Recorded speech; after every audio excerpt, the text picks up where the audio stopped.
네, 오늘의 말씀 함께 나누겠습니다. 따라합니다. 하나님이 너희 가운데 계시사.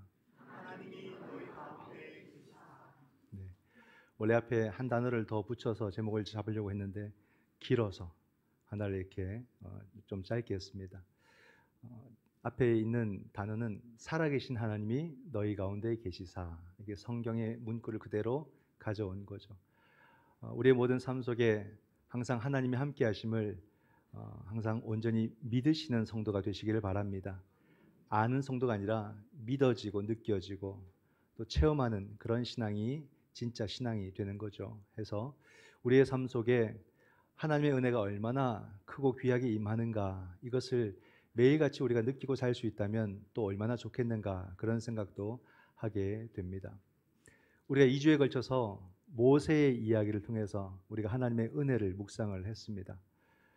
오늘 우리는 모세의 시대를 지나서 이제 여호수아 시대가 되고, 한 사람이 아무리 뛰어나도 시간이 흘러가면은 또 다음 세대가 오는 것 같아요. 그렇죠? 이건 진리고, 여호수아가 등장을 하게 되고, 여호수아가 모세의 뒤를 이어서 이스라엘의 지도자가 됩니다. 그러면서 오늘 이 말씀의 시점이 어디냐? 이 말씀의 시점은 이제 여호수아가 그 지도권을 이어받고 그 백성들을 이제 지도력을 발휘해서 이끌고 가나안을 이렇게 들어가는 시간이죠. 요단을 건너는 시점이 오늘 본문의 시점입니다. 그래서 요단 동편에서, 여러분 보시면 요단 동편에서 서편으로 넘어가는 이런 과정이, 가나안으로 들어가는 과정의 첫 번째 미션이 요단강 건너기입니다. 요단강은 잘 아시죠? 위에 갈릴리 호수와 아래 사해, 이 두 호수를 이어주는 것이 요단강입니다. 요단강 하면은 우리가 많이 들어서 익숙해 있는데 우리가 잘 아는 한강 같은 그런 개념이 아닙니다. 한강 같은 그런 강은 세계도 많지 않습니다. 어마어마하죠. 정말 넓고 크고 아름다운 게 한강이 아닌가, 그런 생각이 들어요. 요단강은 조금 넓은 데도 있고 좁은 데도 있고, 그렇게 해서 쭉 위에서 아래로 펼쳐져 있는 그런 강입니다. 근데 강줄기가 좁아도 물살이 세면 이게 건너는 것이 쉽지가 않습니다. 안타까운 우리 최상병 사건을 알듯이 물의 힘이 그만큼 센 거예요. 그래서 이미 물살이 센데 허리춤까지 들어가 버리면 사람은 쓸려갑니다. 이건 피할 수가 없는 거죠. 그렇기 때문에 이 물을 건넌다는 것은 엄청난 도전이 되는 거예요. 여호수아에게도 굉장히 긴장되는 도전의 시간이 되었습니다. 그런 가운데 하나님께서 여호수아에게 말씀을 하세요. 방법을 가르쳐 주십니다. 이제 너는, 그러니까 하나님의 방법으로 다 하는 거죠. 어떻게 이 요단강을 건너게 되냐면 제사장들에게 법궤를 지게 하고 그 요단강으로 들어가서 서게 하라는 겁니다. 그러면 요단강이 이제 갈라지게 될 것이고 백성들이 건너게 될 것이다 라는 하나님께서 방법을 알려주세요. 여호수아가 순종을 해서 정말로 제사장들이 법궤를 메고 그 요단강으로 들어갑니다. 좀 들어가는 것도 큰 믿음 같아요. 오늘날 우리가 볼 때 이렇게 가면 정말 이 물이 멈추나? 이런 황당한 이런 생각을 하지 않겠습니까? 그러나 그들은 믿고 요단강으로 들어가요. 근데 놀랍게도 요단강은 멈추게 되고 그 강이 땅바닥이 마른 상태로 모든 백성들이 다 건넜다는 거죠. 이게 얼마나 놀라운 일인가. 이것을 경험하고 났을 때 여호수아가 그 마음이 어땠을까 싶어요. 이것은 정말로 위대한 일이고 기념할 만한 일이다. 그래서 나중에 요단강 그 건너가서 또 이렇게 돌 무더기를 세우기도 하죠. 기념하기 위해서.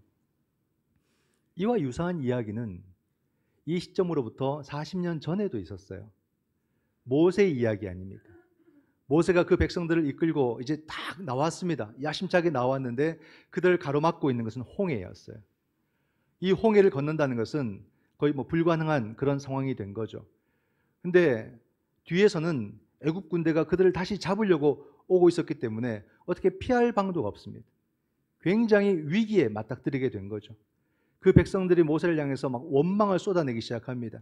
아이고, 우리가 애굽에서 죽을 땅이 없어서 여기까지 데려와 가지고 우리를 다 죽게 하느냐.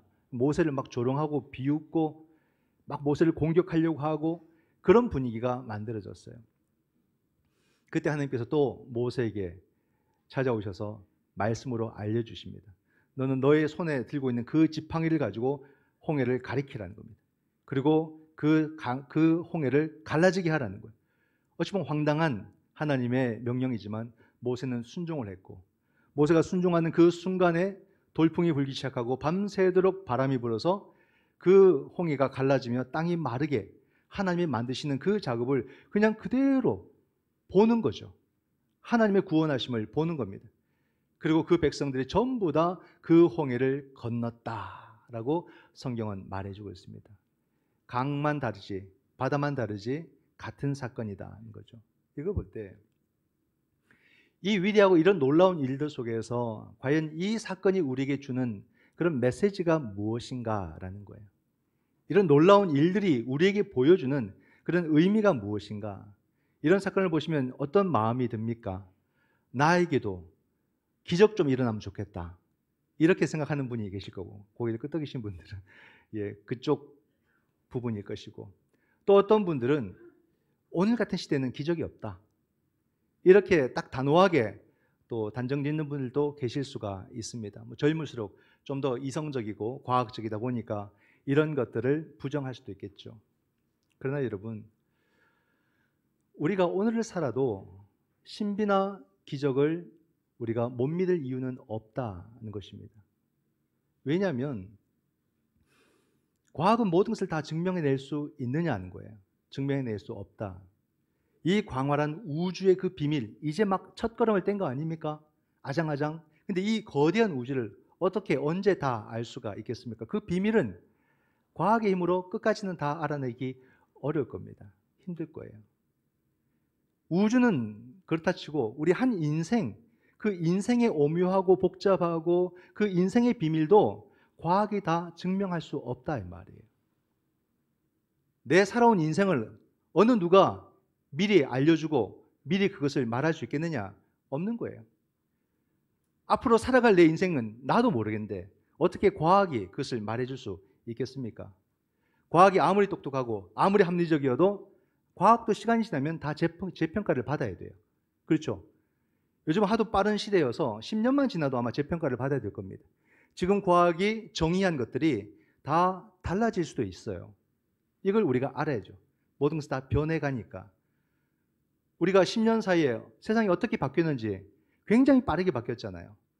그럼 앞으로 얼마나 빠른 속도로 세상이 바뀔지 모릅니다. 새로운 세상이 우리에게 올 수 있고, 새로운 가치관이 우리에게 형성될 수 있고, 새로운 어떤 기준과 제도가 우리에게 다가올 수 있고, 아니면 새로운 인류가 발견될 수도 있고, 어떤 것이 펼쳐질지 모릅니다.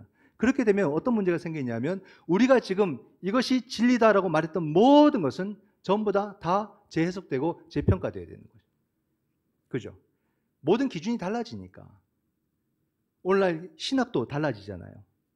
구원론의 개념이 이제 달라지고 있습니다. 구원의 개념을 항상 사람에게만 우리가 두었는데 이제 구원의 개념이 자연, 그 자연을 넘어서서 우주로 해석이 되어야만 이 구원론을 받아들일 수 있는 그런 시대가 되었어요. 모든 건 다 바뀝니다, 여러분. 이런 가운데서 우리가 해야 될 일이 뭐냐 하는 거예요. 그리스도인들이 해야 할 일이 뭐냐? 그리스도인들은 어떤 시간이 다가오고 어떤 세계가 다가오고 어떤 시대가 우리에게 다가와도 하나님의 말씀은 모든 시대 가운데 진리라는 것을 수호하고 증명해내야 되는 거예요. 이 말씀은 변하지 않는 진리다라고 말할 수 있어야 돼요. 그러기 위해서는 이 말씀을 그냥 단순히 문자로가 아니라 그 시대의 언어로, 그 시대의 정신으로 설명해낼 수 있어야 됩니다. 그래야지만 앞으로 한참 뒤에 미래가 오더라도 그 시대에서도 그 시대의 정신과 그 시대의 언어로 하나님의 말씀이 진리임을 증거하는 이 작업들을 교회가 해가야 돼요. 그리스도인들이 해나가야 됩니다. 그러니까 우리가 정신을 바짝 차려야 되는 거예요. 그러므로 오늘 이 말씀을 볼 때에도 이 말씀, 여러분 요단강 건넌 이야기가 오늘 우리에게 뭐가 중요합니까? 홍해 건넌 사건이 우리에게 왜 중요할까요? 사실은 큰 의미가 없어 보이잖아요. 그러나 이 사건의 의미를 오늘의 언어로 우리가 찾아내게 될 때에 이 사건은 오늘의 사건이 되는 거죠. 오늘의 진리가 되는 거죠. 그러면서 우리는 진리를 찾아가는 그런 구도자의 삶을 우리가 살아가야 됩니다. 절대 그리스도는 게으를 수가 없어요. 나는 이제 여기까지 이럴 수가 없다 이 말입니다. 그리스도인은 언제나 깨어서 정말로 내 삶에, 우리 사회 속에, 우리 시대 속에 정말로 하나님의 복음이 힘차게 다시 전해지도록 노력하고 사는 것이 저와 여러분 그리스도인의 삶임을 믿으시기 바랍니다. 이걸 놓치면 안 돼요. 잊어버려서도 안 됩니다. 도리어 내가 밥 먹는 건 잊어버려도 이 복음을 복음되게 하는 그 삶은 우리가 잊어서는 안 된다라는 거죠. 오늘 이 사건도 단순히 몇천 년 전에 있었던 그 사건이 아니라 과연 이 사건이 오늘 우리에게 주는 의미가 무엇인가를 찾아 들어가게 될 때 그 의미를 알려주는 구절이 7절의 말씀입니다. 7절을 보면 내가 오늘부터 시작하여 너를 온 이스라엘의 목전에서 크게 하여 내가 모세와 함께 있었던 것 같이 너와 함께 있는 것을 그들이 알게 하리라. 다시 보세요. 내가 모세와 함께 있었던 것 같이 너와 함께 있는 것을 그들이 알게 하리라. 이게 사건의 목적이었던 거예요. 모세 때의 홍해 사건이나 여호수아 때의 요단강 사건은 기적 그 자체가 목적이 아니라 어떤 목적이라고요? 내가 너희와 함께하는 것을 알게 하기 위하여라는 거죠. 이게 너무나도 놀라운 말씀이에요. 성경에는 표적과 기사라는 말이 많이 나옵니다. 표적과 기사를 구하는 장면도 많이 나옵니다. 표적과 기사는 단순히 기적을 보고 싶어서가 아니라 그 표적과 기사를 통해서 하나님이 지금 우리와 함께 하시는 것을 알고 싶은 거예요. 경험하고 싶은 거예요. 확인하고 싶은 거예요. 더 나아가서 이방 나라들에게도 이 사실을 알려주고 싶은 거예요. 이게 놀라운 거죠. 모세가 시내산을 출발할 때도 그가 꽉 엎드려가지고 하나님 앞에 은혜를 구했던 그 이유도 다른 것이 아니라 저들과 우리가 무엇으로 구별되리까? 바로 하나님의 함께 하심이 우리를 구별하는 것입니다. 모세가 그렇게 말했잖아요. 오늘날 우리가 여러분 세상에 섞여 살면 누가 누군지 몰라요. 그러나 그리스도인들을 세상 사람들과 구분하는 기준이 다른 것에 있는 것이 아니라 하나님의 함께 하심이에요. 하나님이 우리 삶 속에 동행하시고 함께 하시는 것이 저들과 우리를 구별하는 기준이 된다라는 것입니다. 이것을 우리가 늘 묵상을 해야 됩니다. 옷을 화려하게 입고 옷을 더 잘 입어서 내가 복받은 그리스도인이다, 이렇게 우리는 표를 낼 수가 없어요. 여러분, 그렇게 해서도 안 되고, 다른 것이 아니라 주님이 나와 함께 하심을 증명해낼 수 있을 때, 하나님이 나와 함께 하심을 우리의 삶으로 보여줄 수 있을 때 오직 그것으로서만 우리는 구별될 수 있다라는 말입니다. 기적을 체험해보고 싶습니까? 기적은 놀라운 거예요. 기적 좀 일어나면 좋겠다, 다들 그런 생각은 많이들 하고 살 겁니다. 기적이란 말은 안 썼지만은 내가 고민했던 주제들 생각해보면 전부 다 기적이에요. 기적이 일어나야 된다, 항상 그런 기대로 우리가 사는 것 같아요. 근데 기적은요, 참 놀라운 거지만 사실은 가만히 생각해 보면 기적은 내 삶이나 내 믿음을 크게 변화시키지 않는다. 이게 답이었어요. 성경에도 보면 이미 그게 다 나와 있습니다. 하나님의 기적을 이스라엘 백성들만큼 많이 체험한 사람도 있을까요? 그러나 여러분, 그 모든 기적의 이야기 뒤로 가게 되면요, 그들은 기적을 통해서 믿음이 성장했다고 성경은 말해주지 않더라 이 말입니다. 기적 때문에 그들이 변화되고 바뀌었다라고 성경은 말해주지 않더라라는 거예요. 우리는 이것을 못 보는 거죠. 홍해 사건도 보십시오. 홍해를 건넌다는 것은 어마어마한 일이죠. 딱 건넜어요. 그럼 그들이 완전히 거듭나고 변화되었을까요? 아니에요. 더 모세를 원망하는 백성들이었어요. 모세를 향해서 돌을 들었던 그런 사람들이 이스라엘 백성들, 그 많은 기적의 시간들 속에서도 그런 행동들을 하고 있더라는 겁니다. 모세가 위대하다지만 조롱당할 거 다 당했고요, 비아냥거림 다 당했고요, 정말 자존심 다 꺾이면서 그렇게 모세가 살았던 거예요. 그 백성들과 함께 산다는 게 어마어마한 고통이죠. 여호수아를 보세요. 요단강을 백성과 함께 건넜잖아요. 바로바로 또 기적이 이어집니다. 여리고를 무너뜨리는 그런 기적도 경험하잖아요. 그럼 그 백성들이 뛰어난 백성이 되어야 되는데 가나안에 들어가자마자 결국 그들은 우상을 섬기는 민족이 되었다라고 성경은 기록할 뿐입니다. 그 기적이 그들을 변화시키지 못했단 말이에요. 오늘 그럼 우리 삶에는 내가 이제 성경의 얘기 아니까 기적이 딱 일어나면 난 정말 새로워질 거다, 내 믿음은 더 좋아질 거다, 이렇게 확신할 수 있을까요, 여러분? 자신하는 사람은 아직 인생을 좀 덜 산 사람들이고, 인생을 이렇게 치열하게 살아본 사람들은 그게 아니다는 생각도 하게 될 겁니다. 만약에 기적처럼 내게 헤아릴 수 없는 돈이 주어졌다. 한번 상상해 보십시오. 잠깐 행복한 시간 드리겠습니다. 어마어마한 돈이 내 통장으로 확 들어왔다. 동그라미 몇 개인지 모르겠다. 기쁘죠? 그러면 그런 돈이 내게 들어오면 그 사실이 그 자체가 내 삶의 진정한 행복을 주고 나를 새로운 시간으로 이끌고 내 믿음을 더 불붙는 강렬한 신앙으로 이끌어주는 증거가 될 수 있을까라는 거예요. 저도 설교 준비하면서 행복하게 생각해 봤어요. 무조건 결론을 그렇게 만들어 볼까 하고 막 생각해 봤어요. 근데 잠깐 기쁠 것 같아요. 돈이 여전히 있어도 잠깐 기쁠 것 같고 도리어 왠지 모를 불안이 엄습해 올 것 같아요. 그러면서 내가 뭔가를 행동을 하게 될 것 같아요. 무슨 행동? 관계를 정리하는 행동. 나에게 큰 돈이 있다는 것을 사람들이 알게 되면은 사람들이 나를 불편하게 할 수 있겠다. 관계를 정리하게 될 것 같아요. 그리고는 내가 친 울타리 안으로 내가 쏙 들어갈 것 같아요. 그죠? 그러면서 내 삶은 점점 더 경직되어져 갈 것 같아요. 그 불안과 염려 속에서 경직되는 그 삶으로 더 빠르게 쑥 들어가지 않을까? 로또 당첨에 대해서 사람들이 이렇게 설문조사를 해보니까 놀랍게도 로또가 당첨되면 아내에게, 남편에게 안 알리겠다는 사람들이 엄청나게 많더라는 거예요. 이게 우리들의 감추어져 있는 부실한 관계성입니다. 이런 우리에게 이런 어마어마한 기적이 오면은 우리는 이 부끄러움을 다 드러나게 돼 있어요. 이게 감당이 안 돼요. 이 기적을 통해서 내가 새로워질까? 내 믿음이 막 더 좋아질까? 결론은 그런 기대에 우리가 도달하지 못하고 우리의 삶은 도리어 더 위축되고 또 경직될 것이다. 이것이 답이죠. 그럼 여러분, 우리가 어떻게 해야 하나님의 함께하심을 온전히 경험할 수 있을까? 하나님의 함께하심을 사모하며 그 체험 속으로 우리가 들어갈 수 있을까? 근데 이 질문을 던져보니까 또 다른 질문이 나와요. 오늘날 그리스도인들은 하나님의 함께하심을 경험하고자 하는 그 마음이 있을까 싶어요. 마음이 있을까? 우리의 마음들이 자꾸 무뎌져 가는 거예요.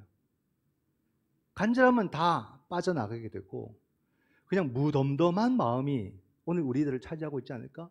오늘도 예배 나오면서 정말로 간절히 설레는 마음으로 하나님을 만나고 그 임재를 체험하고 싶은 그 마음으로 준비하며 우리가 예배로 나왔는가? 아니면 분주하게 복잡한 마음을 안고 그냥 이렇게 왔다가 오늘 오후에 또 뭐 해야지 그냥 단순한 그런 생각 속에서 그냥 치르는 예배로 왔는가? 우리의 간절함이 사라지는 것은 크게 보면 두 가지 같아요. 하나는 그냥 내 힘으로 살아도 사는데 크게 지장이 없다고 느껴버린 거죠. 경험해버린 거죠. 기도하지 않아도 이루어질 건 이루어지고 안 될 건 안 되더라. 그걸 경험적으로 알아버린 거죠. 그런 모습들이 많은 거예요. 그냥 열심히 노력하고 땀 흘리면 되는 거지. 꼭 하나님께 막 빌어서 구해서 내가 뭔가를 얻어야 되는가? 똑똑해진 인간은 이제 점점 하나님과 멀어지는 인간의 모습을 갖게 된다는 말입니다. 또 한편으로는 전혀 다른 입장이죠. 되는 게 없어요. 암만 간절히 구해도 아무리 노력해도 내 인생이 제대로 풀리지도 않고 되는 게 없다. 하나님은 계신가? 이런 거죠. 하나님이 안 계신데 뭐 더 이상 구할 게 없겠네? 이런 지경까지 가버린단 말입니다. 살다 보게 되면 위기가 얼마나 많이 오는지 그 위기 때마다 얼마나 우린 간절하게 막 눈물 콧물로 기도합니까? 근데 응답을 안 주세요. 고스란히 당하게 만드시고 하나님이 계신가라는 거예요. 이 근원적인 질문까지 가버리는 거죠. 근데 이 질문은 목사도 다 합니다. 하나님의 부재를 경험하는 순간들이 있단 말입니다. 내 개인뿐만이 아니라 오늘 세상을 장도 기도하셨는데 지금도 어느 시대인데 전쟁이 막 일어나고 있고 막 사람들이 비참하게 죽어가고 있고 고통받는 사람들이 얼마나 많아요. 저 우크라이나 어떻게 하면 좋아요? 저 가자지구 어떻게 하면 좋아요? 그냥 손 놓고 죽음을 맞이해야 되는 그 사람들을 어떻게 하면 좋아요? 과연 하나님이 세상을 섭리하신다는데 과연 섭리하시는지 모르겠다는 거죠. 뭐 하시냐는 거죠. 근데 여러분, 우리가 지난 월요일에도 우리 아신에서 오픈 스터디 참여하신 분들은 아시겠죠? 하나님의 섭리에 대해서 정말 좋은 시간이었어요. 뭐 신청해서 들으시라 하니까 많이들 안 오시게 되는데, 여러분 누구라도 다 하실 수 있도록 주소를 좀 올리는 방법도 찾아보겠습니다. 그러면 다 들어오셔서 그 한 번씩 귀한 강의 할 때 들어보시면 엄청나게 도움이 돼요. 생각해 보면 여러분, 우리가 하나님의 섭리라고 하면은 어떤 사고를 가질 수 있냐면 모든 책임을 그냥 하나님께 떠넘기는 그런 사고를 가질 수 있어요. 다 하나님의 섭리. 왜 하나님 무책임하게, 왜 하나님 아무것도 안 하십니까? 라고 해서 우리 사회에, 우리 삶의 악의 문제를 하나님께로 전가해버리고 넘길 수가 있더라는 거예요. 생각해 보니까 그래요. 근데 여러분, 우리가 하나님의 섭리를 생각할 때는 조심해야 됩니다. 항상 하나님은 홀로 존재하는 분이 아니시거든요. 하나님의 모든 역사는 연약하지만 부족하지만 우리와 함께 하시는 역사예요. 그래서 항상 부름과 응답 두 가지가 항상 같이 있는 거죠. 은혜와 책임 항상 같이 있는 거예요. 내가 저곳에 이해하지 못할 그 나라들의 그 문제를 두고 가슴 아파한다면 우리는 뭘 해야 됩니까? 간절하게 기도해야 돼요. 우리의 시선은 언제나 세계를 향해서 열려 있어야 되고, 또 하나의 중요한 게 있습니다. 이걸 놓치는데 우리의 실천은 지금 여기에 돼요. 지금 여기. 거리적으로 떨어져 있고 공간적으로 떨어져 있다고 해서 거기에 대한 책임이 내게 없는 게 아니에요. 우리는 그 악에 대해서 거기까지 가기까지 우리는 그 모든 것에 대해서 부정하거나 아니요라고 말한 적이 있느냐는 거예요. 우리는 그런 일이 일어나지 않도록 내 삶을 정직하게 갖고 가는 그 삶을 힘썼느냐는 말이에요. 무책임하게 도리어 부정을 저지르기까지 하면서 살아오고 악에 대해서는 하나님 책임으로 돌릴 수 있느냐 하는 거죠. 그럴 수 없어요. 죽어가는 그들을 바라보게 될 때 하나님께 간절하게 기도하고, 지금 나는 무엇을 해야 됩니까? 그 연약한 자들을 돕고 섬기고 함께하는 그 삶의 모습을 가져야 된다는 말이에요. 여기서 내가 하는 이것과 저것이 무슨 관계가 됩니까? 이걸 우리가 알아야죠. 여러분, 우리가 기독교 신앙은 어떤 신앙이냐면 선한 역사의 힘을 믿는 게 기독교 신앙이에요. 선한 역사의 비밀이 뭔지 아십니까? 여기서 누구도 알아주지 않을 것 같은 이 일을 내가 여기서 감당하게 될 때 선한 역사는 어떻게 다 이어져 있는 거예요. 모든 역사들이. 그리고 얽혀져 있는 거예요. 그 속에서 하나님의 섭리를 드디어 보게 되고 발견하게 되는 거예요.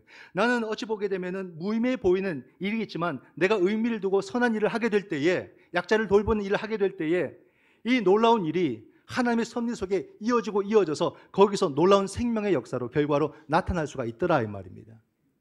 이런 하나님의 구원과 이런 하나님의 섭리를 기대하며 우리는 오늘 내 삶의 자리 가운데서 지금 내가 할 수 있는 것들을 찾아가는 것이 그리스도인의 삶의 태도인 거예요.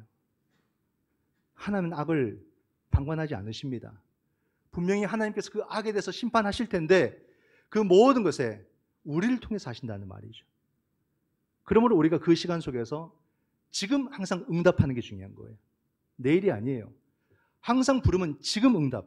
지금 내가 그 부름에 응답하게 될 때 하나님의 섭리는 아주 강력하게 나타나게 된다라는 사실입니다. 이것을 우리가 경험하고 알아간다면 정말 우리가 하나님을 원망하는 것이 아니라 더 놀라운 하나님의 임재를 강렬하게 구하는 그런 믿음의 사람이 될 것이고, 우리는 그 구함에 맞게 걸맞게 내 기도에 걸맞게 행동하는, 실천하는 믿음의 모습을 반드시 가지게 될 것이다 라는 사실을 믿으시기 바랍니다. 여호수아가 그 하나님을 체험하게 되고 그는 그 백성들을 소집합니다. 9절 말씀에 보게 되면은 이스라엘 자손에게 이리 와서 너희의 하나님 여호와의 말씀을 들으라. 자신이 들은 그 말씀을. 그러면서 10절에 중요한 표현을 합니다. 앞에 살아계신 하나님이 너희 가운데 계시사. 오늘 제목이죠. 살아계신 하나님이 너희 가운데 계시사. 여러분, 하나님은 당연히 살아계신데 굳이 살아계신 표현을 또다시 붙일 필요가 뭐가 있느냐라고 말하기도 합니다. 맞아요. 그죠? 하나님은 살아계시니까, 죽지 않은 분이시니까.